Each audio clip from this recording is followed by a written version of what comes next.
osó buscar evidencias en contra de esa resurrección, sino todo lo contrario. Aun cuando se levantaron dentro de los judíos quienes podían negar la resurrección, sobre todo en el mundo de los saduceos, la palabra de los cristianos fue tan contundente que dentro del marco del Sanedrín hubo miembros de ese Sanedrín que aceptaron que Jesucristo había resucitado. O sea, la fe del cristianismo no es solamente un concepto ilusorio filosófico, sino que es producto precisamente de la forma y manera como los primeros judíos que siguieron a Jesús entendieron que en Jesús se cumplía al pie de la letra todo lo que el Antiguo Testamento decía de él. Un ejemplo de ello es, por ejemplo, lo que aconteció en la cruz, lo que aconteció en el madero, las famosas 7 palabras. En cada una de las palabras dentro de los evangelios usted encontrará que le antecede una oración que dice: y para que se cumpliera la Escritura. Pues ese para que se cumpliera la Escritura es precisamente el que se había encontrado en el Antiguo Testamento evidencia de las contraseñas. Existen más de 300 evidencias antiguo testamentarias que todas fueron cumplidas en la persona de Jesús por sus dichos, por sus hechos, por su nacimiento, por su ministerio, por su muerte y por su resurrección. Más de 300 evidencias están enfocadas y orientadas dentro del contexto histórico cristiano para validar la experiencia de la fe a la luz del Antiguo Testamento. Ahora, observe bien un dato interesante que nos presenta Lucas, el historiador de la Iglesia, con respecto a esto. Lucas dice que en el día de Pentecostés, había 120 reunidos en el aposento alto. Lo que quiere decir es que esos 120 eran judíos ortodoxos que habían creído que Jesús era el Mesías. Lo que es interesante es que Lucas dice que eran muchos más, pero algunos de ellos se habían cansado y se habían ido. Que el número se redujo precisamente como consecuencia de la larga espera, pero en evidencia histórica había más judíos ortodoxos que creían que Jesús era el Mesías. Ahora, en el día de Pentecostés se celebraba la gran fiesta de la Pascua, la gran fiesta de la cosecha, y desde luego ese día podían llegar a Israel decenas y decenas de miles de judíos de la diáspora. ¿Quiénes eran estos judíos de la diáspora?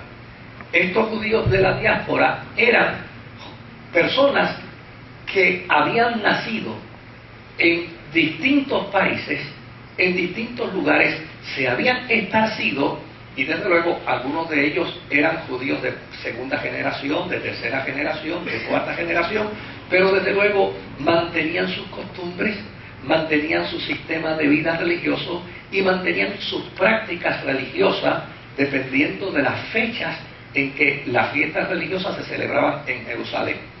Ese día, el día de Pentecostés, hubo una conversión masiva de esos judíos helenistas. De hecho, Pedro dice que el primer sermón, Lucas dice que en el primer sermón de Pedro 3.000 se convirtieron, que eran judíos, y que al otro domingo, es decir, una semana después, 5.000 se convirtieron. Ahora, el otro dato interesante es que Lucas señala y dice que la conversión de judíos a la experiencia no del cristianismo, porque todavía el cristianismo no existía, lo que existía era la conversión de judíos afirmando por los dichos y por los hechos de los discípulos, por las pruebas de los discípulos, la conversión de esos judíos era una conversión a granel. Nadie pensaba que se iba a formar una religión nueva, sino, llana y sencillamente, todos ellos apuntaban a señalar que en Jesús se habían cumplido todas las profecías antiguo testamentarias y que, desde luego, Jesús era precisamente el Mesías, que no quiere decir otra cosa sino que el ungido de Dios. Ahora, cuando uno escucha ese sermón de Pedro, predicado en esa primera ocasión, ya uno empieza a ver la evidencia de los argumentos que la iglesia primitiva empezó a utilizar. Lo primero que dice Pedro en su sermón a la multitud de judíos que está allí es que llana y sencillamente la explicación de la historia de Jesús solo se puede entender dentro del contexto histórico del pueblo de Israel. Fíjense qué interesante.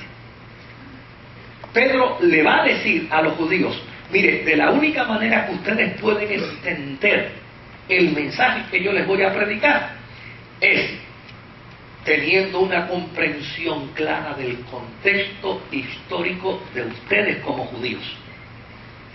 Fíjense el gran desafío que le hace. O sea, no se va a filosofar con los pensamientos helenistas, dice, de la única manera que ustedes van a entender, porque probablemente ellos decían, aquí lo vamos a enredar. Y Pedro le dice, no, todo lo contrario, de la única manera que ustedes van a entender que Jesús es el Mesías, es precisamente dentro del contexto religioso judío. Y lo primero que les dice Pedro en su sermón, en ese sermón que no lo podemos tocar por completo, pero lo primero que les dice Pedro es que la experiencia que ellos están viviendo en Pentecostés es el resultado de una profecía de uno de los profetas del Antiguo Testamento, es decir, de uno de los profetas judíos de Israel. Ese profeta dijo en su profecía que iba a venir un día cuando el Espíritu Santo llegaría al pueblo de Israel. El Espíritu Santo, el Ruach de Dios, la fuerza de Dios, lo que para Israel era la gran expectativa para que se cumpliese todo lo profetizado a Abraham.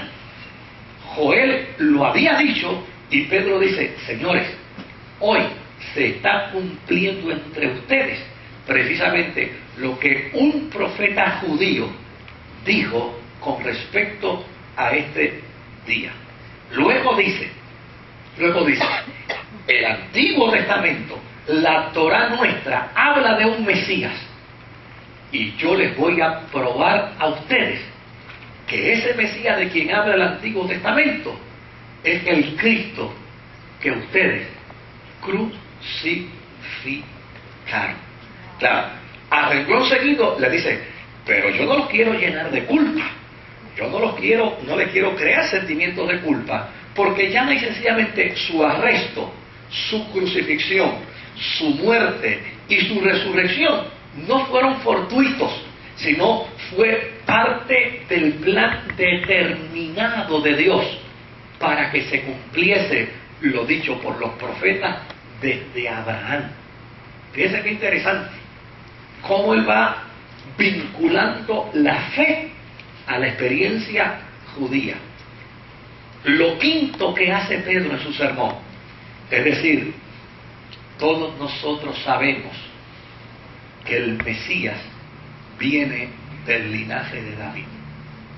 Y en el sermón, Pedro utiliza 11 versículos bíblicos para decirle a la gente que está allí escuchándole, señores, el que ustedes arrestaron, crucificaron y mataron, y Dios resucitó, este es del linaje de David. Es decir, Lucas, que es el que está narrando la historia, quiere dejar bien claro a través del sermón de Pedro que Jesús es la consecuencia